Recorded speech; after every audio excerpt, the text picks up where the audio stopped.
नमस्कार मित्रांनो, शिवपूर गावातील कुटुंबाची भयंकर कहाणी ह्या कथेचा हा दुसरा आणि अंतिम भाग आहे. जर तुम्ही कथेच्या आधीच्या भागाचा व्हिडिओ न पाहता थेट या व्हिडिओवर आला असाल तर हा व्हिडिओ पाहण्याआधी कथेच्या पहिल्या भागाचा व्हिडिओ आधी बघावा. ह्या कथेच्या दोन्ही भागांच्या व्हिडिओच्या लिंक्स ह्या कथेच्या दोन्ही व्हिडिओच्या डिस्क्रिप्शनमध्ये देण्यात येतील. कथेच्या दुसऱ्या आणि अंतिम भागाला आता सुरुवात करू. मित्रांनो, पहिल्या भागात आपण पाहिलं की देसाई नावाचं एक कुटुंब शिवपूरमधील वाड्यात राहायला येतं. एके संध्याकाळी देसाई यांची 8 वर्षांची मुलगी रेषा संध्याकाळी खेळून घरी येते आणि अचानक जमिनीवर कोसळते आणि बेशुद्ध होते. तिला हॉस्पिटलमध्ये नेलं जातं. दुसऱ्या दिवशी ती शुद्धीवर येते, पण जसं तिला हॉस्पिटलमधून घरी आणतात तेव्हापासून तिच्या वागण्या बोलण्यात बदल होतो आणि ती आजारी पडते. तिला मानसोपचार तज्ज्ञांना दाखवतात, पण कसलाच उपयोग होत नाही. शिवपूरमधील हनुमानाच्या मंदिरातील पुजाऱ्यांच्या सांगण्यानुसार देसाई कुटुंब सारंगखेडमध्ये राहणाऱ्या राम हिरेमठ नावाच्या एका माणसाला बोलवून घेतात. त्याच्याकडून कळतं की त्यांच्या मुलीला झपाटलं गेलंय. तसे हिरेमठ काही उपचार करतात आणि त्यांची मुलगी बरी होते. पण हिरेमठ यांचं समाधान न झाल्याने ते त्याच गावात मुक्कामी थांबतात. काही दिवसांनी देसाईबाई हिरेमठ यांना भेटतात आणि शरणपूरला राहत असलेली आपली थोरली बहीण वसुधाच्या मनोरुग्ण मुलीबद्दल सांगतात. ती हरवली असल्याचं सांगतात. तसे हिरेमठ वसुधाच्या मुलीला शोधण्यासाठी शरणपूरला जातात. ते तिचा शोध लावतात, पण त्या मुलीचा मृत्यू झालेला असतो. पोलिसांच्या म्हणण्यानुसार तिने आत्महत्या केली असते, पण वसुधाचं कुटुंब ते मानायला तयार नसतं. तसे हिरेमठ आपल्या शक्तीने आणि ज्ञानाचा वापर करून त्या मुलीच्या शवासोबत काही संवाद साधतात. तसे त्यांना तिच्याबरोबर खूप काहीतरी भयंकर घडलं असल्याचं कळतं. आता पुढे.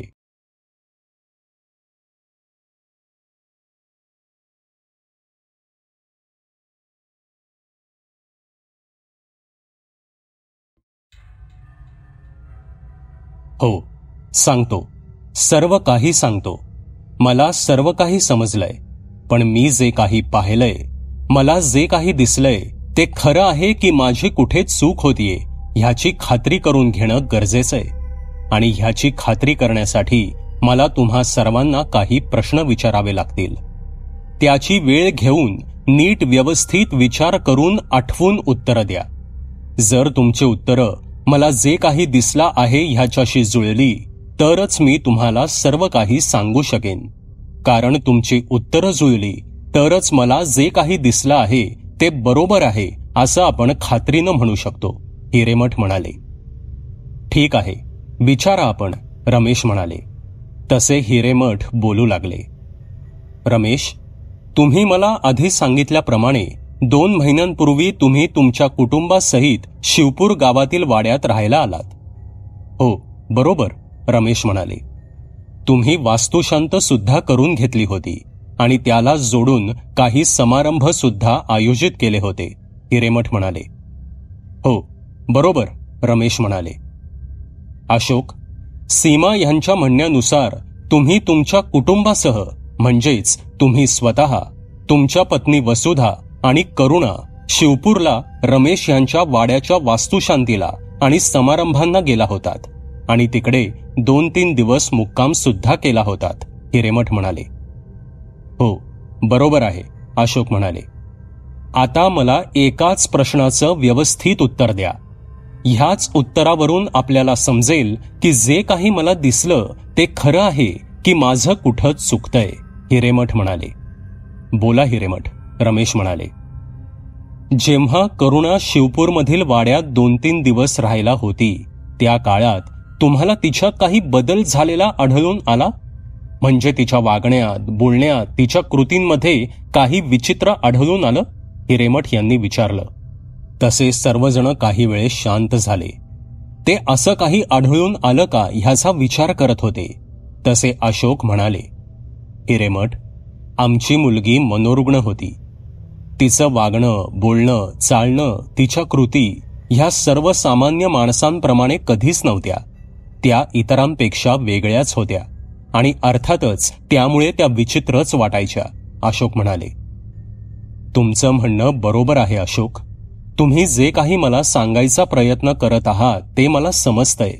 पण इथे माझं म्हणणं थोडं वेगळंय. मी असं विचारतोय की जेव्हा करुणा शिवपूरला त्या वाड्यात तुमच्या सोबत होती तेव्हा तुमच्यापैकी कोणालाही तिची एखादी कृती विचित्र वाटली का? अशी कृती जी तिने आधी कधीच केलेली नाही, हिरेमठ यांनी विचारलं. तसे सर्वजण विचारात पडले.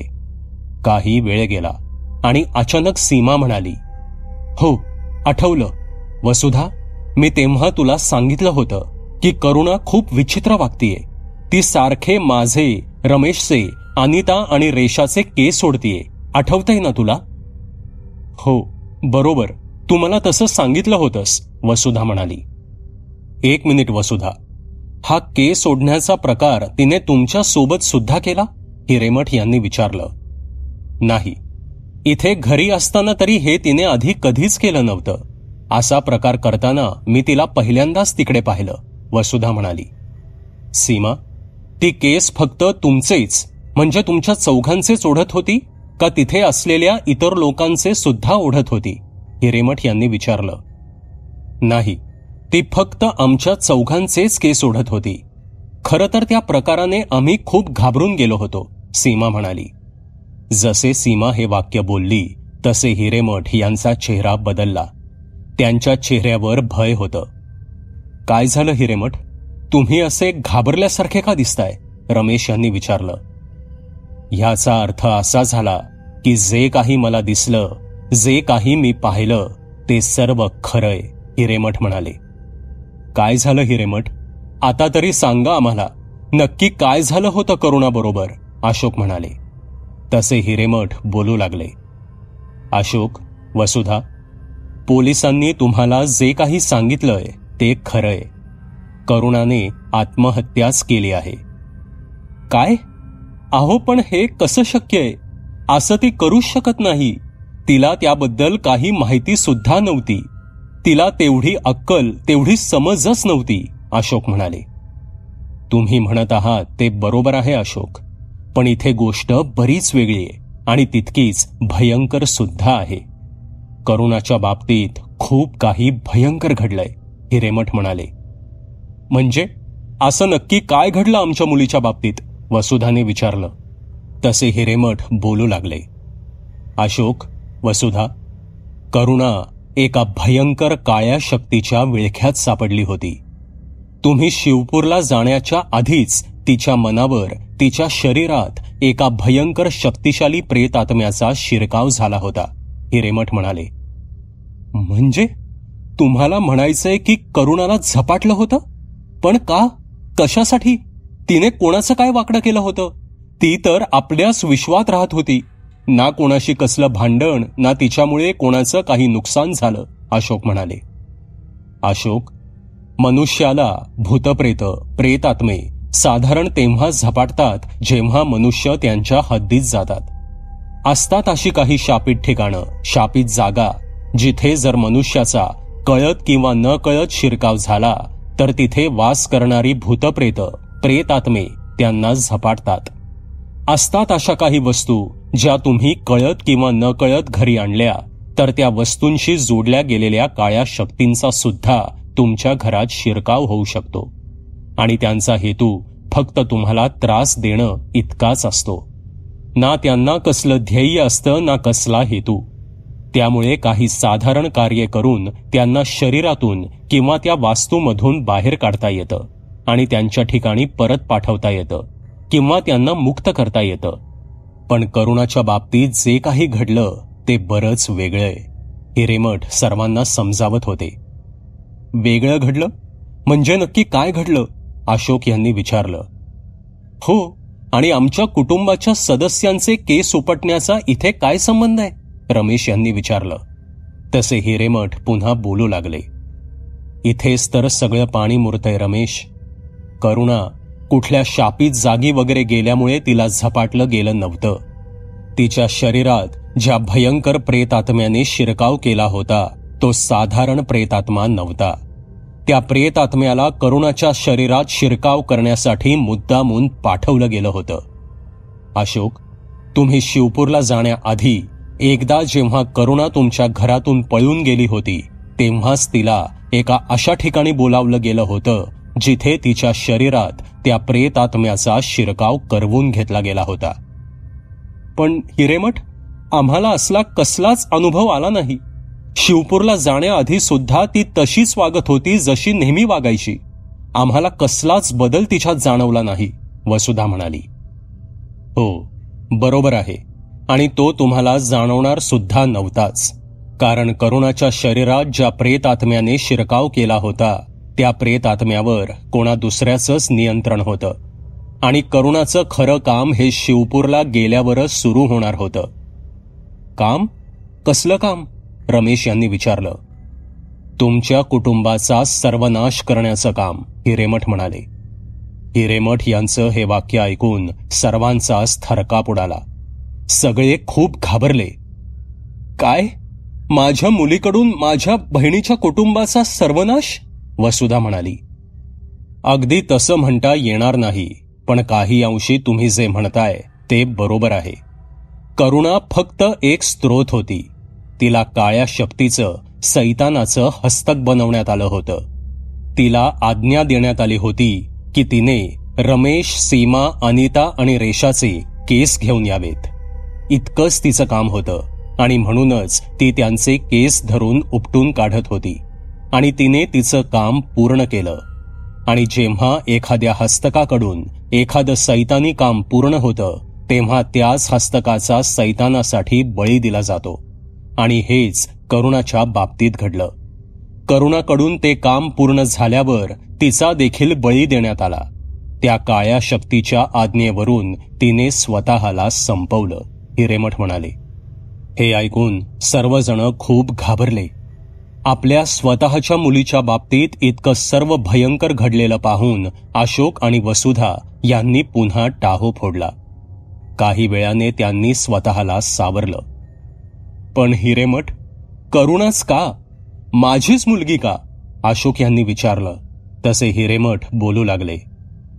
अशोक, नेमकं हेच तर काळ्या शक्तींना हवं असतं. ज्याचं शरीर, ज्याचं मन, ज्याची बुद्धी जितकी कमकुवत तितकंच काळ्या शक्तींना त्या शरीरात शिरकाव करणं सोपं जातं. आणि म्हणूनच त्यांनी करुणाला निवडलं. त्यात ती देसाई कुटुंबाच्या अगदी जवळची. त्यामुळे त्यांचं काम आणखीनच सोपं झालं. रमेश, म्हणूनच मी तुमच्या गावातच थांबलो होतो. तुम्हाला जर आठवत असेल तर मी तुम्हाला सांगितलं होतं की कुठलंही भूत, प्रेत, पिशाच त्यांनी कब्जा केलेलं शरीर इतक्या सहजासहजी सोडत नाहीत. आणि तुमच्या मुलीच्या रेशाच्या बाबतीत तेव्हा तेच घडलं होतं. पण माझं समाधान न झाल्यामुळे मी गावातच थांबलो होतो. रमेश, अजून सुद्धा तुमच्या कुटुंबावर ते भयंकर संकट घोंगावतंय. अजून सुद्धा तुमच्या कुटुंबाच्या जीवाला धोका आहे, हिरेमठ म्हणाले. हे ऐकून सर्वजण पुन्हा भयभीत झाले. पण हिरेमठ, हे सर्व कोण करतंय? आमचं तर कोणाशीच काही वैर नाही, कोणाशी काही भांडण नाही, रमेश म्हणाले.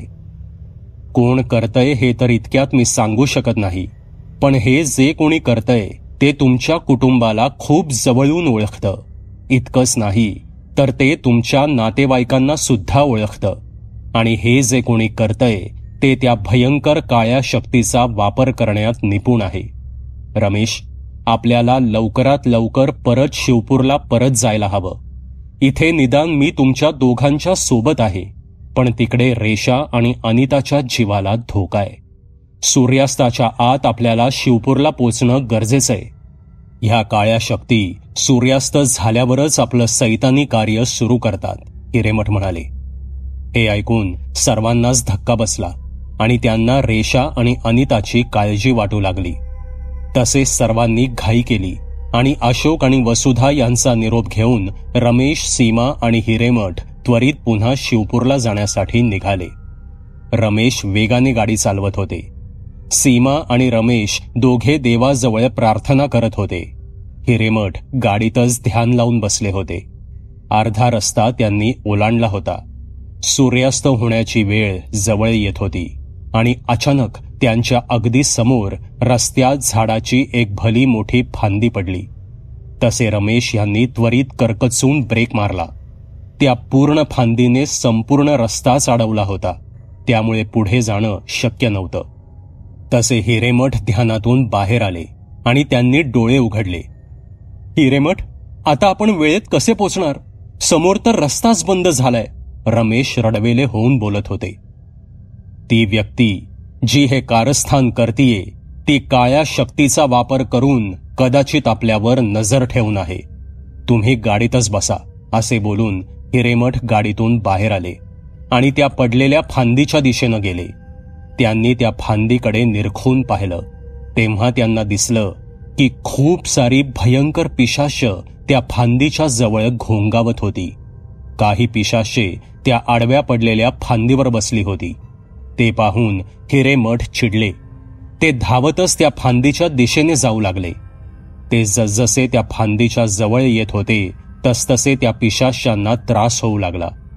त्यातील काही पिशाच्य हिरेमठ यांच्यावर हल्ला करण्यासाठी पुढे सरसावली, पण हिरेमठ यांच्यापर्यंत पोचण्याआधीच ती हवेत जळून खाक झाली.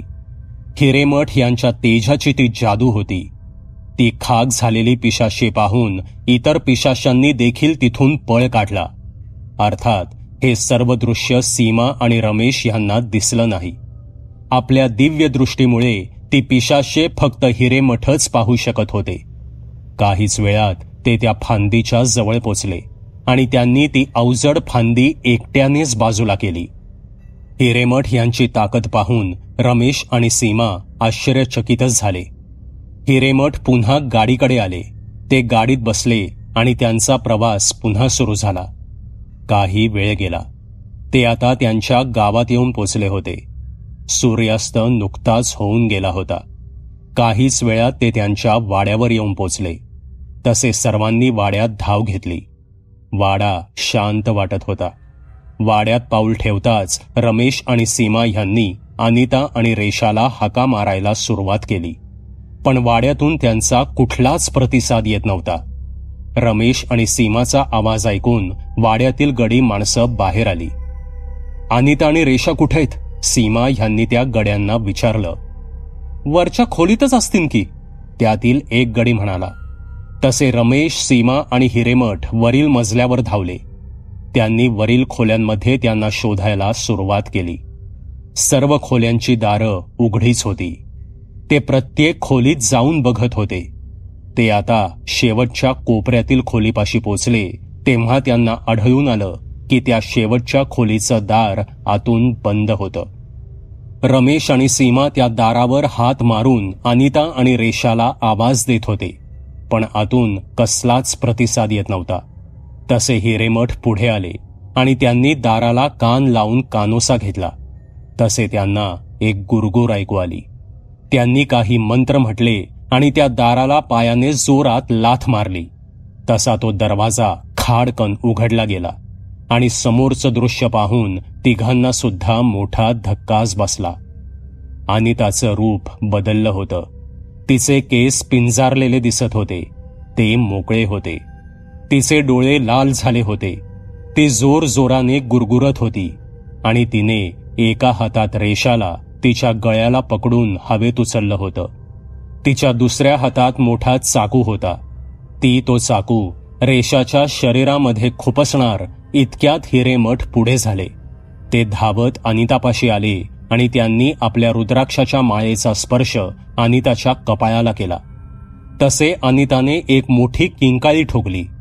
तिच्या शरीरावरील मांसातून धूर येऊ लागला आणि काहीच वेळात ती जमिनीवर कोसळली आणि तो काळा धूर वेगाने घराबाहेर पडला. रेशा सुद्धा तिच्या हातून खाली पडतच होती. इतक्यात हिरेमठ यांनी तिला सावरलं. रेशा प्रचंड घाबरली होती. ती थरथर कापत होती. तिचं संपूर्ण अंग घामानं भिजलं होतं. आपल्या सख्ख्या बहिणीचा असा अवतार, असं वागणं बघून आपलीच मोठी बहीण आपल्या जीवावर उठलेली पाहून तिला खूप मोठा मानसिक धक्काच बसला होता. तो सर्व भयंकर प्रकार पाहून सीमा आणि रमेश सुद्धा प्रचंड घाबरले होते. त्यांनी स्वतःला सावरलं. रेशाने जोर जोराने रडायला सुरुवात केली. सीमाने रेशाला जवळ घेतलं आणि ती तिला धीर देऊ लागली. काही वेळाने अनिता सुद्धा भानावर आली. ती आता ठीक होती. आई, बाबा, तुम्ही कधी आलात आणि मी इथे कशी आले? हा सर्व काय प्रकारे? अनिताने आश्चर्याने विचारलं. हिरेमठ, हा सर्व प्रकार कसा आणि कधी थांबेल? आमचं जगणं मुश्किल झालंय. आम्ही खूप घाबरलो आहोत हिरेमठ.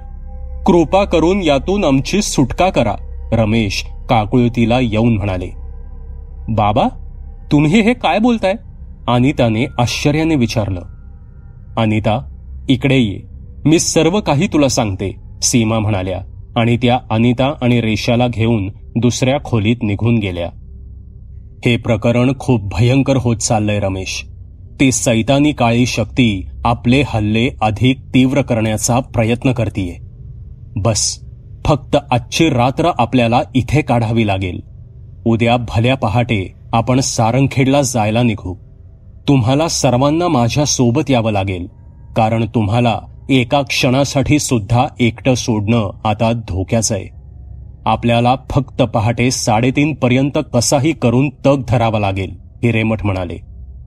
पण हिरेमठ, तुम्ही म्हणाला होतात की सूर्यास्त झाल्यावरच ह्या काळ्या शक्ती सक्रिय होतात आणि सूर्योदय तर उशिरा होतो. पहाटे 3:30 पर्यंत तर अंधारच असतो. त्यामुळे पहाटे 3:30 वाजता सुद्धा त्या काळ्या शक्ती हल्ला करू शकतात, रमेश यांनी आपली शंका मांडली. रमेश, उद्या पहाटे 3:30 वाजता ब्रह्ममुहूर्ताला सुरुवात होईल आणि जशी ब्रह्ममुहूर्ताला सुरुवात होते तशा काळ्या शक्तींची ताकद कमी होते.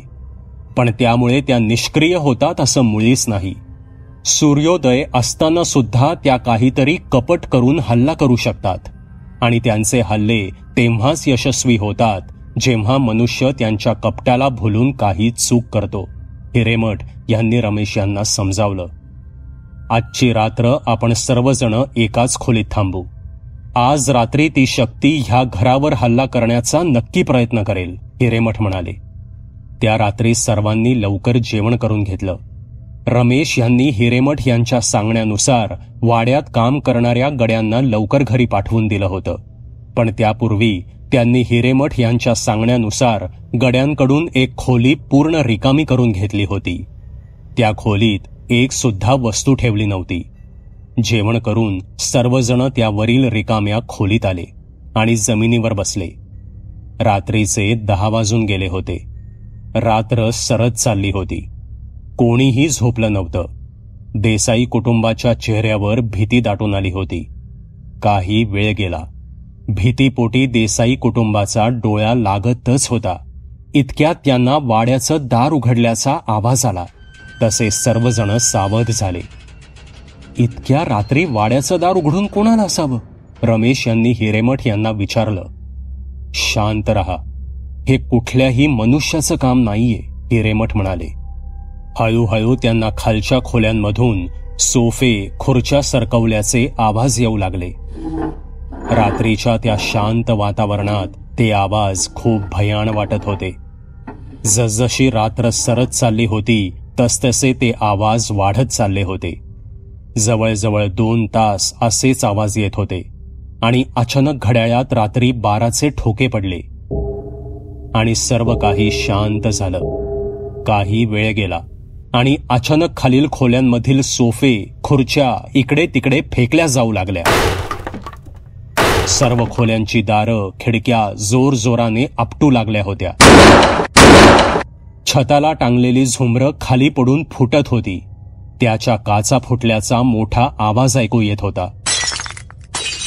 तो भयंकर प्रकार अनुभवून देसाई कुटुंब पार हादरून गेलं होतं. काही वेळाने सर्व काही शांत झालं आणि त्यांना पावलांचे काही आवाज आले. कोणीतरी जिन्याने वर येत होतं. हिरेमठ यांनी कानोसा घेतला आणि आपली रुद्राक्षाची माळ बाहेर काढली. काही वेळाने तो आवाज थांबला आणि त्यांच्या खोलीच्या दारावर जोराने टकटक झालं. हळूहळू त्यांच्या खोलीच्या दारावर प्रचंड वेगाने धडका बसू लागल्या. एक वेळ असं वाटत होतं की तो दरवाजा तुटेल की काय. काही वेळाने पुन्हा शांतता पसरली आणि अचानक रमेश यांनी त्यांच्या शेजारी बसलेल्या सीमाचा गळा दाबायला सुरुवात केली. इकडे हिरेमठ ध्यान लावून बसले होते. तो प्रकार पाहून अनिता घाबरली. बाबा, हे काय करताय? सोडा आईला, अनिता ओरडली.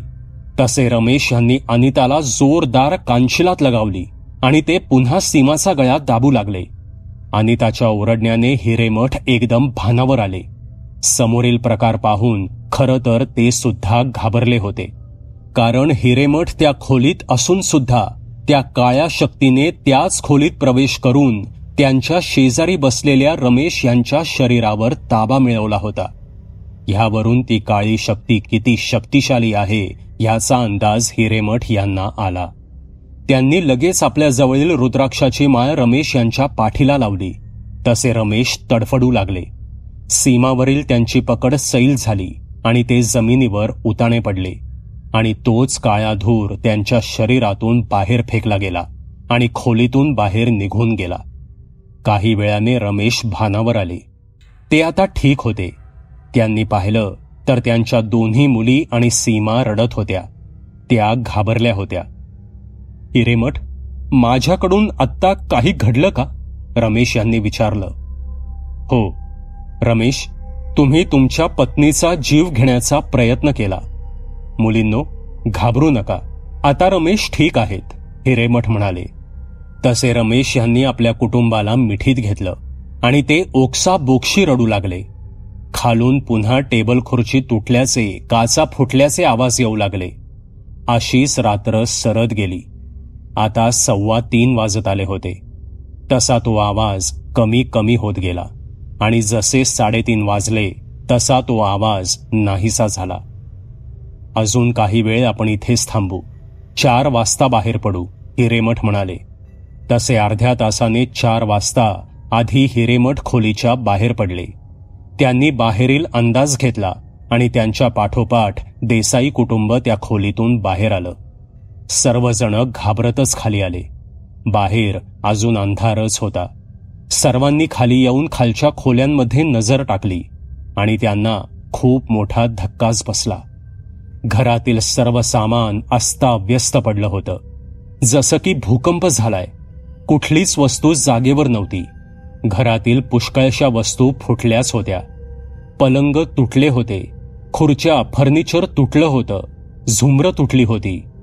तो सर्व प्रकार पाहून सर्वजण हादरले. त्या काळ्या शक्तीने आपली ताकद दाखवून दिली होती. तिने आपलं अस्तित्व दाखवून दिलं होतं. चला, आता वेळ दवडू नका. तुमचं 2-3 दिवसांचं सामान घ्या.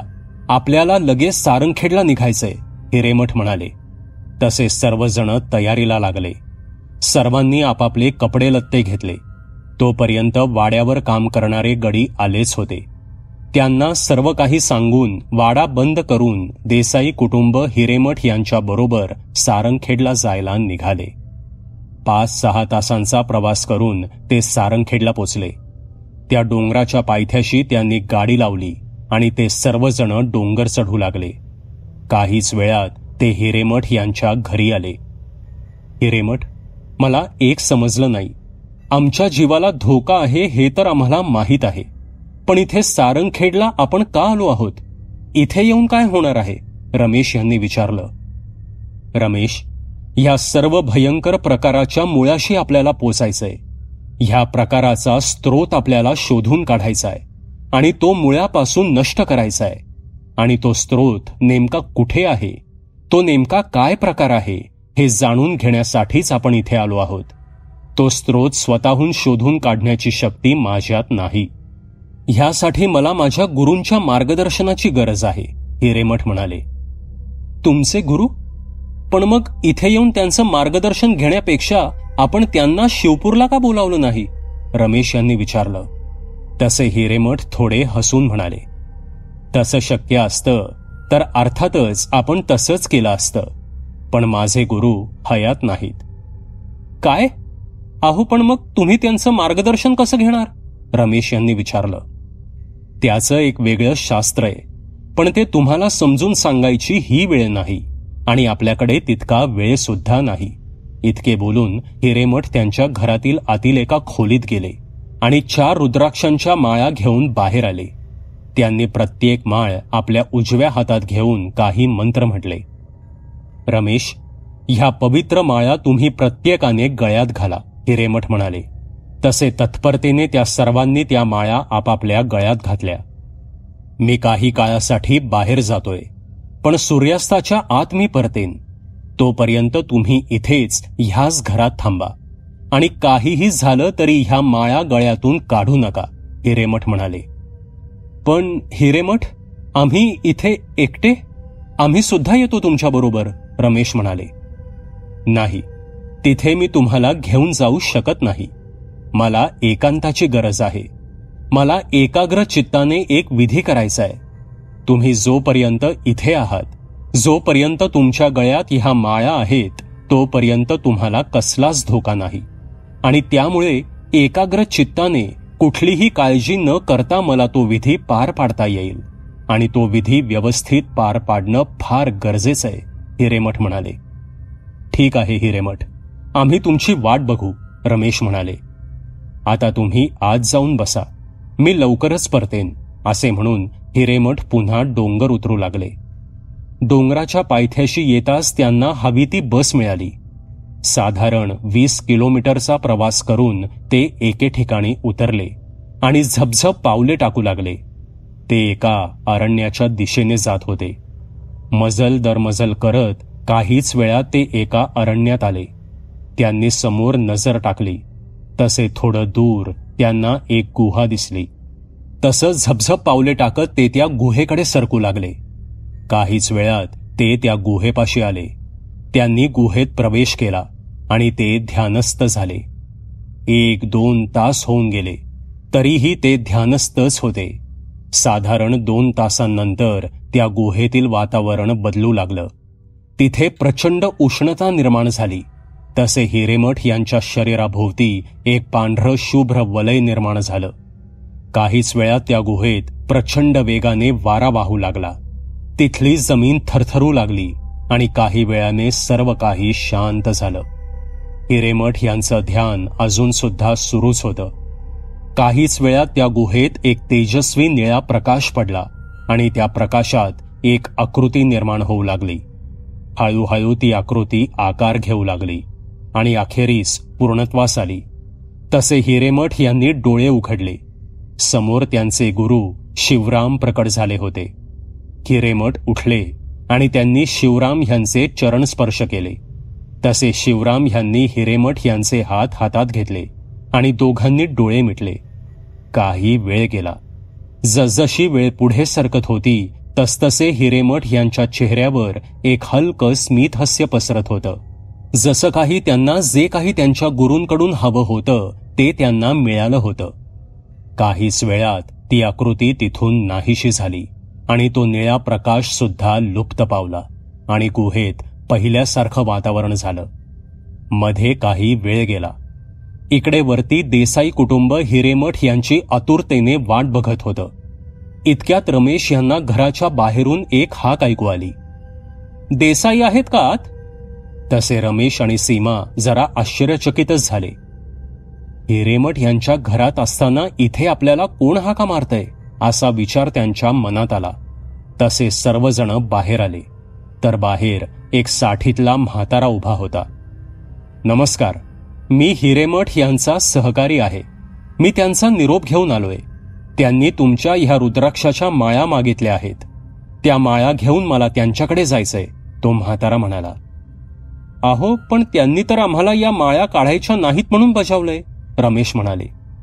हो, बरोबर आहे तुमचं, पण त्यांना ह्या माळांवर काही संस्कार करायचे आहेत. ते संस्कार झाल्यावर ते स्वतः त्या माळा परत घेऊन येतील. तोपर्यंत तुम्हाला ह्या माळा घालायला सांगितल्यात. तुमच्या माळा त्या शेजारील मेजवर काढून ठेवा, तो म्हातारा म्हणाला. पण हिरेमठ यांना यायला किती वेळ लागेल, रमेश यांनी विचारलं. ते संध्याकाळपर्यंत येतीलच. लवकर त्या माळा काढा. त्यांना सूर्यास्त व्हायच्या आत परत इथे यायचंय, तो म्हातारा म्हणाला. बरं, ठीक आहे, असे म्हणून सर्वांनी त्या माळा काढल्या आणि शेजारील मेजवर ठेवल्या. तसे तो म्हातारा देसाई कुटुंबाच्या दिशेने पुढे सरकला आणि अचानक त्यांच्या दिशेने धावायला लागला. पण इतक्यात तिथे हिरेमठ पोचले आणि ते देसाई कुटुंब आणि त्या म्हाताऱ्याच्या मध्ये आले. त्यांनी तत्परतेने त्या म्हाताऱ्याच्या डोक्याला त्यांच्याकडील रुद्राक्षाच्या माळेचा स्पर्श केला. तसे त्या म्हाताऱ्याचं रूपांतर त्याच काळ्या धुरात झालं आणि तो धूर हवेत विलीन झाला. ते दृश्य पाहून देसाई कुटुंब घाबरून गेलं. हिरेमठ, हे काय होतं? रमेश यांनी घाबरतच विचारलं. ही जी काही काळी शक्ती आहे ती प्रचंड शक्तिशाली आहे. मी तुम्हाला सांगितलं नव्हतं की दिवसा देखील कपट साधून अशा काळ्या शक्ती मनुष्यांवर घाव घालतात. हा त्याच काळ्या शक्तीचा कपटीपणा होता. जो म्हातारा तुम्हाला समोर दिसला तो ह्याच डोंगराच्या पायथ्याशी राहायचा, पण एके दिवशी तो अचानक गायब झाला आणि काही महिन्यांनी त्याची खबर आली. त्याला मरून 1 वर्ष होऊन गेलंय आणि त्याच्याच रूपात ती काळी शक्ती इथपर्यंत आली होती. तुमचं नशीब बलवत्तर म्हणून तुम्ही वाचलात, हिरेमठ म्हणाले. हिरेमठ, तुम्ही आम्हाला किती वेळा जीवदानं दिलीयत. आज माझं कुटुंब जिवंत आहे ते फक्त तुमच्यामुळे. पण तुम्ही ज्या कामासाठी गेला होता ते झालं का? रमेश यांनी विचारलं. हो, आणि तेच कार्य पूर्णत्वास नेण्यासाठी आता मी निघालोय. म्हणजे तुम्हाला तो स्रोत काय आहे, कुठे आहे ते समजलं आणि हे कोण करतंय हे सुद्धा समजलं? रमेश यांनी विचारलं. होय, सर्व काही समजलंय, पण ते आत्ता तुम्हाला सांगत बसायला आपल्याकडे तेवढा वेळ नाही. मला त्वरित निघावं लागेल. अजून एक गोष्ट, आत्ता तरी तुमच्या नशिबानं तुम्ही वाचलात, पण हे प्रत्येक वेळी होईलच असं नाही. तुम्ही सर्व आता आत जाऊन बसा. त्यापूर्वी ह्या माळा पुन्हा परिधान करा आणि आता कोणीही, अगदी कोणीही जरी आलं तरी बाहेर येऊ नका आणि त्या माळा तर मुळीच काढू नका. परतायला कदाचित मला 1-2 दिवस लागू शकतात, पण मी उरलेलं कार्य पूर्ण करूनच परतेन.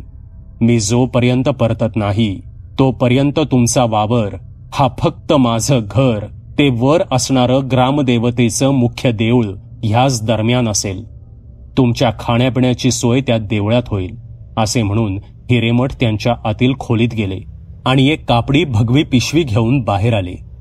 येतो मी, असे म्हणून हिरेमठ पुन्हा डोंगर उतरायला लागले. त्यांच्या पाठमोऱ्या आकृतीला नमस्कार करून देसाई कुटुंबांनी त्या माळ्यांना सुद्धा नमस्कार केला आणि त्या माळा पुन्हा परिधान केल्या आणि ते हिरेमठ यांच्या घरात जाऊन बसले. दुपारचे 2 वाजून गेले होते. हिरेमठ लगबगीने डोंगर उतरून खाली आले. त्यांनी बस स्थानक गाठलं आणि शहापूरची बस पकडली. शहापूर हे गाव शिवपूर आणि शरणपूर यांच्या मध्ये वसलेलं होतं. ते गाव चहूबाजूंनी हिरव्या गार डोंगरांनी वेढलेलं होतं. गाव फार मोठं नव्हतं. त्या गावात वस्ती सुद्धा जास्त नव्हती. शिवपूर आणि शरणपूर ही गावं त्या मानाने सुधारलेली असल्यानं, तिथे जास्त सोयी असल्यानं जास्त लोकवस्ती ह्या 2 गावातच होती. बस एके ठिकाणी मध्ये रात्रीच्या जेवणासाठी थांबली. तसे हिरेमठ यांनी रात्रीचं जेवण उरकून घेतलं. जेवण वगैरे उरकल्यावर त्यांचा प्रवास पुन्हा सुरू झाला. 7-8 तासांचा प्रवास करून हिरेमठ शहापूरला पोचले. रात्रीचे 10:30 वाजून गेले होते. त्यांनी झपझप पावलं उचलायला सुरुवात केली. ते एका डोंगराच्या दिशेने जात होते. बरंच अंतर चालल्यावर त्यांना समोर एक डोंगर दिसू लागला. त्यांनी तो डोंगर चढायला सुरुवात केली. काही अंतर चढल्यावर त्यांना एक गुहा दिसली आणि त्यांनी त्या गुहेत पाऊल टाकलं. तसे एक आवाज त्यांच्या कानावर पडला. तर शेवटी इथपर्यंत पोचलासस तू. मोठी चूक केलीस इथे येऊन, कारण इथून परत जाणं केवळ अशक्य आहे. हिरेमठ काहीही न बोलता पुढे चालू लागले आणि समोरील भयंकर दृश्य पाहून ते तिथेच थांबले. त्यांच्या समोर मनुष्यांच्या कवट्यांच्या रिंगणात 8-9 फूट उंचीची एक भयंकर दिसणारी आकृती हवेत तरंगत होती. तिचा आकार हा माणसासारखाच होता, पण तिला चेहरा असा नव्हता. ती आकृती खूप विद्रूप होती. तिच्या अगदी खाली जमिनीवर एक पूजा मांडण्यात आली होती. हाडांचे तुकडे, मांस, कवट्या असं खूप काही तिथे पडलं होतं. खाली तप्त कोळसे होते, ते तापून लाल झाले होते आणि त्याच्या समोर कोणीतरी बसलं होतं.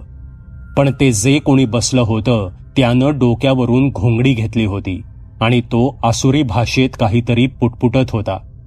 हळूहळू त्या कवट्यातून काळा धूर येऊ लागला आणि तो हिरेमठ यांच्या दिशेनं येऊ लागला. आता त्या काळ्या धुरानं आकार घेण्यास सुरुवात केली होती. त्या धुराचं रूपांतर काळसर मानवी आकृत्यांमध्ये होऊ लागलं होतं. गोळ्याच्या ढेपेभोवती जसे मुंगे जमतात त्याचप्रमाणे हिरेमठ यांच्या अवतीभोवती त्या काळ्या आकृत्या जमू लागल्या. ती भयंकर पिशाच्ये होती हे हिरेमठ यांनी जाणलं. ते हिरेमठ यांच्यावर हल्ला चढवणार इतक्यात हिरेमठ यांनी त्यांच्या पिशवीतून एक पितळी डबा बाहेर काढला. त्याचं झाकण उघडलं. त्यात संस्कार केलेलं अभिमंत्रित पाणी होतं. त्यांनी ते पाणी उजव्या हाताच्या उंजळीत घेतलं आणि आपल्या चारी दिशेला शिंपडलं. तसे ती पिशाच्ये किंचाळू लागली. अचानक त्यांनी आग पकडली आणि ती कर्कश किंचाळत नाहीशी झाली. ते पाहून ते रिंगणात असलेली, हवेत अधांतरी असलेली ती भयंकर काळी आकृती रिंगणातून तरंगतच बाहेर आली आणि तिने हिरेमठ यांच्यावर हल्ला चढवला. हिरेमठ काही करायच्या आत तिने हिरेमठ यांच्यावर जोरदार प्रहार केला. त्या प्रचंड प्रहाराने हिरेमठ खाली कोसळले, पण ते एक मोठी किंकाळी ठोकून पुन्हा उभे राहिले. त्यांनी आपल्या पिशवीतून निळे स्फटिक काढले आणि ते त्या काळ्या आकृतीच्या दिशेने फेकले. त्या स्फटिकांचा स्पर्श होताच ती काळी आकृती बेभान होऊन ओरडू लागली. तसे हिरेमठ यांनी काही मंत्र म्हटले आणि त्या डब्यातील पाणी त्या आकृतीवर शिंपडलं. त्या आकृतीने एक मोठी किंकाळी ठोकली आणि त्या क्षणी तिची राख जमिनीवर पडली. आता हिरेमठ पुढे झाले. त्या रिंगणात अजून सुद्धा त्या घोंगडीखाली कोणीतरी बसलं होतं. हिरेमठ यांनी ओळखलं की हा सर्व हत्याकांडाचा सूत्रधार आहे. जय बजरंगबली असे ओरडून हिरेमठ यांनी रिंगणात प्रवेश केला आणि त्यांनी त्या रिंगणातील पूजेवर त्यांच्याकडील निळे स्फटिक टाकले. तसे त्या लाल झालेल्या कोळशांचा भडका उडाला आणि त्यातील भडकणारी आग शांत झाली. त्यांनी लगेच त्यांच्याकडील पवित्र पाणी त्यावर शिंपडलं. तसे ते कोळसे क्षणात थंड झाले. जय बजरंगबली असे मोठ्याने ओरडून हिरेमठ यांनी ती पूजा उधळून लावली. आता ते त्या घोंगडीत असलेल्या माणसाकडे गेले. त्यांनी त्या घोंगडीवर सुद्धा ते पाणी शिंपडलं आणि ती घोंगडी त्यांनी ओढून काढली. आतमध्ये एक साठीचा म्हातारा ध्यान लावून बसला होता आणि त्याच्या समोर अजून एक छोटी पूजा मांडली होती. त्या पूजेच्या समोरच 4 केसांच्या जुड्या होत्या आणि त्या जुड्यांसमोर प्रत्येकी एक टाचणी टोचलेली काळी बाहुली होती. हिरेमठ यांनी क्षणाचाही विलंब न करता त्या म्हाताऱ्याच्या गळ्यात रुद्राक्षाची माळ टाकली. तसं त्या म्हाताऱ्याचं ध्यान हरपलं आणि त्यांनी डोळे उघडले. समोर सर्व काही उद्ध्वस्त झालेलं पाहून आणि हिरेमठ यांना पाहून तो प्रचंड क्रोधित झाला. तो हिरेमठ यांच्यावर हल्ला करायला उठतच होता, पण त्याला उठता येत नव्हतं. जणू काही तो कैद झाला होता. त्याच्या तोंडून शब्द सुद्धा फुटत नव्हते. ती संधी साधून हिरेमठ यांनी त्या काळ्या बाहुल्या आणि त्या 4 केसांच्या जुड्या हातात घेतल्या आणि ते गुहेबाहेर आले. त्यांनी काही काटक्या गोळ्या केल्या, आग पेटवली आणि त्या काळ्या बाहुल्या आणि त्या केसांच्या जुड्या त्या आगीत भस्म केल्या. ते पुन्हा आत आले आणि त्यांनी त्या म्हाताऱ्याच्या गळ्यातील रुद्राक्षाची माळ काढली. तू हे चांगलं केलं नाहीस. माझी सर्व शक्ती तू व्यर्थ घालवलीस. आता तू इथून जिवंत जाऊ शकत नाहीस, तो म्हातारा म्हणाला. तो हिरेमठ यांच्यावर हल्ला करायला उठतच होता, पण त्याला उठता येत नव्हतं. जणू काही कुठली तरी शक्ती त्याला रोखत होती. तू माझं काहीही वाकडं करू शकत नाहीस. मी तुझा हेतू, तुझी पूजा, सर्व काही नष्ट केलंय, पण तू जे काही केलंस ते चांगलं केलं नाहीस. बोल, का जीवावर उठला होतास देसाई कुटुंबाच्या? हिरेमठ यांनी विचारलं. कारण त्यांनी माझं आयुष्य उद्ध्वस्त केलं. माझं नाव राघोजी. इथेच ह्याच गावात माझा आणि रमेशचा भागीदारीमध्ये एक व्यवसाय होता, पण रमेशने मला त्या धंद्यात फसवलं. त्यानं भागीदारी तोडून टाकली आणि स्वतः नवीन धंदा सुरू केला. राघोजी पुढे काही बोलणार इतक्यात हिरेमठ बोलू लागले.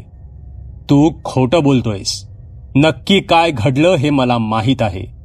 हे खरंय की तुमचा भागीदारीमध्ये व्यवसाय होता, पण त्यांनी तुला नाही तर तू त्यांना फसवलं. तू रमेश यांच्या न कळत पैसे खाल्लेस आणि म्हणून रमेश यांनी तुझ्याशी भागीदारी तोडली. फसवणुकीच्या आरोपाखाली ते तुला जेलमध्ये सुद्धा पाठवू शकले असते, पण त्यांनी तसं केलं नाही.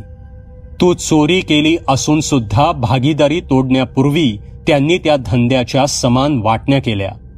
तुम्ही दोघांनी समान पैसे घेतले आणि त्यांनी भागीदारी तोडली. नंतर त्यांनी दुसरा व्यवसाय सुरू केला आणि त्यात त्यांचा चांगला जम बसला. तू सुद्धा तुझा स्वतंत्र व्यवसाय सुरू केलास, पण तुला एकट्याला तो व्यवसाय करणं जमलं नाही. तुझ्यावर बरंच कर्ज झालं.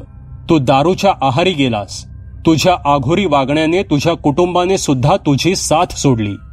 काहीच महिन्यात तुझं घरदार गेलं. तू रस्त्यावर आलास आणि ह्या सर्व प्रकाराला तू देसाई ह्यांना जबाबदार ठरवलंस. तुझ्यात बदल्याची आग निर्माण झाली. त्यातच तुला करंजखोप गावातील एका माणसाबद्दल कळालं, जो सुद्धा सैतानी शक्तीचा उपासक होता, अंधाराचा उपासक होता. तू त्याला जाऊन भेटलास आणि त्याला आपला हेतू सांगितला आणि काळी विद्या आत्मसात करण्याची ईर्ष्या बोलून दाखवलीस. पण त्या माणसाने ती विद्या तुला प्रदान करण्यासाठी 2 बळींची मागणी केली. तुझ्यात बदल्याची आग इतकी तीव्र झाली होती की मागचा पुढचा कसलाही विचार न करता घात करून तू आपल्या बायकोचा आणि मुलीचा जीव घेतलास आणि त्यांना बळी म्हणून त्या माणसाला अर्पण केलंस. त्यानंतर काही महिन्यात तू ती काळी विद्या शिकलास.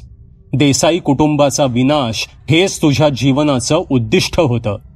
त्यांचा जीव घेण्यासाठी तू बिचाऱ्या त्या करुणाचा वापर केलास आणि तिला देखील संपवलं. पण दैवी शक्तीपुढे सैतानी शक्ती कधीच जिंकू शकत नाही.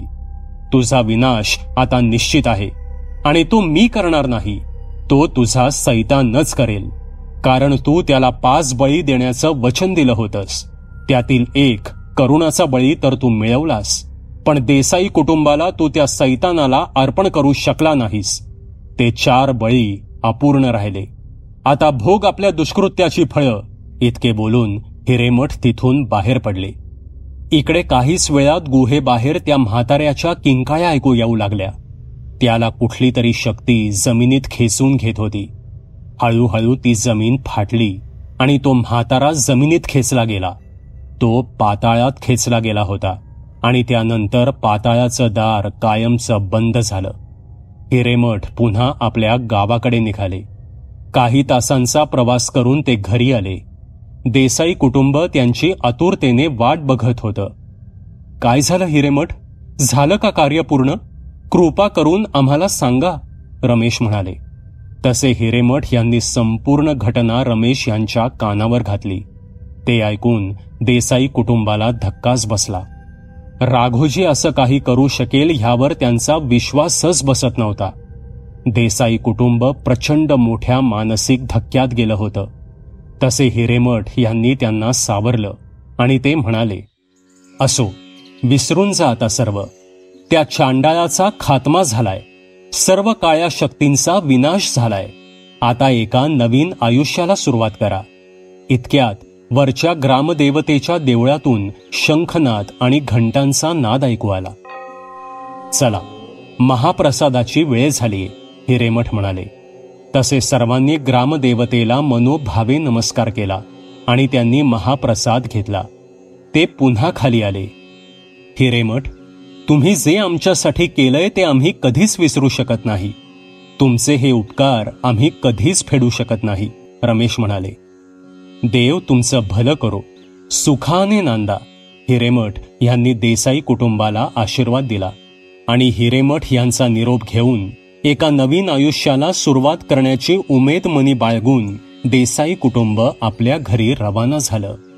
मित्रांनो, ही भयकथा तुम्हाला कशी वाटली ते कॉमेंटमध्ये नक्की सांगा. पुन्हा भेटूयात अशाच एका भयकथेसोबत. धन्यवाद. सबस्क्राईब करा एटी स्टोरी टेलर चॅनलला आणि बेल आयकन दाबून ऑलवर क्लिक करा आमचे व्हिडिओज सगळ्यात आधी बघण्यासाठी